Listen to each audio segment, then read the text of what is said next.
In tye van krisis, 'n woordvoerder word die stem van die organisasie en vorm die publieke persepsie. Hul woorde kan die storm stilmaak of die vuur aanwakker. Hoe bestuur hulle hierdie delikate balans? Doeltreffend kommunikasie stel belanghebbendes gerus en handhaaf vertroue.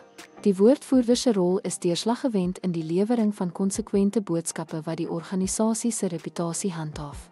Maar wat maak hul kommunikasie so impakvol?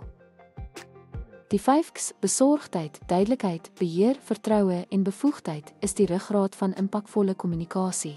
Hierdie eienskappe verseker dat boodskappe nie net gehoor word nie, maar ook verstaan en vertrou word. Stel jou voor 'n woordvoerder wat hierdie Ks beliggaam. Hul boodskappe resoneer wat vertroue en duidelikheid inboesem. Hoe omskep hierdie eienskappe 'n eenvoudige stelling in 'n kragtige boodskap? Akkuraatheid en deursigtigheid is ononderhandelbaar. Tydige verskaffing inligting bou werk geloofwaardigheid. Vermyding spekulasie en die uitdrukking van empatie bevorder vertroue. Hoe beïnvloed eerlikheid in kommunikasie die publiek se persepsie?